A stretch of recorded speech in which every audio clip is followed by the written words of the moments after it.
আসসালামু আলাইকুম। আশা করি সবাই ভালো আছেন। আজকে নতুন একটি ভিডিও শুরু করতে যাচ্ছি তোমাদের জন্য। দেখো, যে ডেইলি কনভারসেশন পার্ট 1, রাইট? আমরা জানি যে ইংলিশে যদি স্পোকেন শিখতে হয় তাহলে অবশ্যই কি করতে হবে, ডেইলি কনভারসেশন সম্পর্কে খুব ভালো ধারণা থাকতে হবে। তাই আজকের এই লেসনটা তোমাদের জন্য আমি একবারে বেসিক লেভেল থেকে সাজিয়েছি, যাতে করে তোমরা এটা শিখে ছোট ছোট বাক্য তৈরি করতে পারো এবং প্রাথমিক যে কনভারসেশনগুলো কিভাবে শুরু করতে হয় সেটা তোমরা আজকের এই ভিডিওটি থেকে শিখে যাবে। So let's get start. তাহলে একটু দেখো মনোযোগ দিয়ে, তাহলে তোমাদের কনভারসেশন শেখাটা অনেকটাই সহজ হবে এবং তোমাদের ইংলিশ স্পোকেন শেখাটা অনেকটাই সহজ হবে। দেখো, প্রথমে আমরা যদি কনভারসেশন তৈরি করতে পারি তাহলে আমরা কথা বলতে পারবো এবং আমাদের স্পিকিংটা কি করতে পারবো, চালায় যেতে পারবো। যদি আমরা কথা না বলতে পারি, আমরা যদি কোনো কোশ্চেন না করতে পারি, তাহলে আমরা কনভারসেশন লং টাইম করতে পারবো না।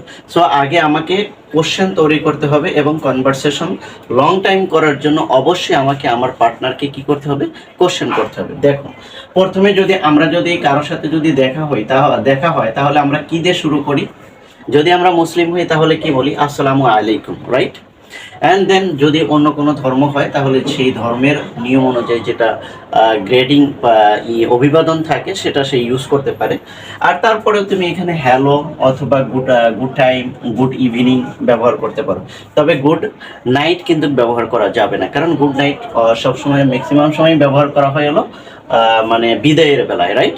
সো তুমি এখানে হ্যালো, গুড টাইম এবং গুড ইভিনিং ব্যবহার করতে পারো। আর যদি তুমি বেশি করতে চাও তাহলে সেখানে তুমি সালামটাও দিতে পারো। এভাবে তুমি কনভারসেশনটা কি করতে পারো, শুরু করতে পারো। দেখো, এবার তুমি কনভারসেশন শুরু করলে, ঠিক আছে, সালাম দিলে এবং হাই হ্যালো শুরু করে দিলে। এখন কি বলবে? এখন বলবে যে nice to meet you, right? Nice to meet you, তোমার সাথে দেখা হয়ে কি হলো, ভালো লাগলো। অথবা এটার পরিবর্তে তুমি এটাও ব্যবহার করতে পারো, pleasure to meet you, right? তোমার সাথে দেখা হয়ে আমি আনন্দিত, রাইট? এখানকার দুইটি সেন্টেন্সের যে কোনো একটি সেন্টেন্স তুমি ব্যবহার করতে পারো। ওকে, তারপরে দেখো তুমি এরপরে কি আনসার করবে, right? Nice to meet you, then তারপরে তুমি কি বলবে? সে যদি তোমাকে বলে নাইস টু মিট ইউ অথবা প্লেজার টু মিট ইউ, ধরো তুমি তাকে বলেছো, তাহলে সে কি উত্তর দিবে আর তুমি কি বলবে? যখন তুমি এটা বলবে যে nice to meet you, then তোমার পার্টনার কি বলবে, nice to meet you too, right? এবং তুমি যদি বলো, সে যদি তোমাকে বলে যে নাইস টু মিট ইউ, তাহলে তুমি কি অ্যান্সার করবে? Nice to meet you too, তোমার সাথে দেখা হয়ে আমার কি ভালো লাগলো বা আমি আনন্দিত। সো এটাকে এখানে যেটা বলছে সে, তুমি এর সাথে কি করবে, এগ্রি হবে, রাইট? এটাই। দেখো, তারপরে কি আছে? তারপরে যখন তুমি তাকে বলবে যে হাউ আর ইউ, তুমি যদি কোশ্চেন করো যে হাউ আর ইউ অথবা হোয়াট অ্যাবাউট ইউ, রাইট? এখানে তুমি কোশ্চেন করলা অথবা তোমার পার্টনার তোমাকে যদি কোশ্চেন করে তাহলে তুমি এর উত্তর দিবে কিভাবে, এবং যদি তোমাকে কোশ্চেন করতে হয় তাহলে তুমি কিভাবে কোশ্চেন করবে সেটা দেখো। প্রথমে কি বলবে, হাউ আর ইউ, রাইট? এটা যদি না বলো, এটাও তুমি বলতে পারো যে তোমার যদি অনেক ক্লোজ হয়ে যায় ফ্রেন্ডরা বা তোমার আগে থেকে যদি পরিচিত হয়, তাহলে তুমি সেখানে হোয়াট অ্যাবাউট ইউ এটাও তুমি ইউজ করতে পারো। এটা কিন্তু বেশি ক্লোজের ক্ষেত্রে ব্যবহার করা হয়। হাউ আর ইউ অথবা হোয়াট অ্যাবাউট ইউ, তুমি এই দুটা সেন্টেন্সের যে কোনো একটি ইউজ করতে পারো। তাহলে এখানে আনসারটা কি হবে? দেখো, আনসারটা কি হবে, I am fine, that's okay. I am fine, that's okay. আর তুমি যদি আরেকটু বাড়াতে চাও, I am fine too, and I am fine whole, I am fine okay, that's enough. এখানে তুমি এভাবে আনসার করতে পারো।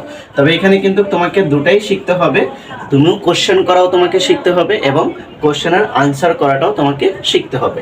এখানে তুমি যদি কোশ্চেন করো তাহলে কি বলবে, হোয়াট আর ইউ অথবা হোয়াট অ্যাবাউট ইউ, রাইট? দুটার মিনিং কিন্তু একই, মানে তুমি কেমন আছো। এবার দেখো, তারপরেরটা দেখো, হোয়াট ইজ ইউর নেম। এখন তুমি তাকে কোশ্চেন করলে যে হোয়াট ইজ ইউর নেম, তোমার নাম কি? এটা তুমি আবার একটু ঘুরেও বলতে পারো, may I know your name, আমি কি তোমার নামটা জানতে পারি? May I know your name, আমি কি তোমার নামটা জানতে পারি? এটাও তুমি এভাবে কোশ্চেনটা করতে পারো। দেখো, এই কোশ্চেনটার উত্তর তুমি কিভাবে দিবে? মাই নেম ইজ, তোমার নাম যেটা হয় রহিম, করিম, জব্বার, যাই হোক সেটা তুমি এখানে বলতে পারো, রাইট? তবে এখানে বেশি জরুরি হলো যে তোমাকে কোশ্চেন করাটা শিখতে হবে। কোশ্চেন করা যদি না শেখো তাহলে কিন্তু তুমি কনভারসেশন কিন্তু লং করতে পারবে না এবং তোমার পার্টনারের সাথে কিন্তু বেশি সময় কথা বলতে পারবে না। তার মানে তোমাকে কি করতে হবে, কোশ্চেন মেকিং করাও শিখতে হবে এবং আনসার করাটাও শিখতে হবে। তো আজকের এই ভিডিওটা তোমরা যদি ভালোভাবে দেখো, আশা করি যে ডেইলি কনভারসেশন এগুলো যদি তুমি ভালোভাবে যদি ফলো করো তাহলে তুমি আস্তে আস্তে একদম জিরো লেভেল থেকে তুমি ইংরেজি শিখতে পারবে এবং একটা টাইমে তুমি ইংরেজি বলতে সক্ষম হবে ইনশাআল্লাহ।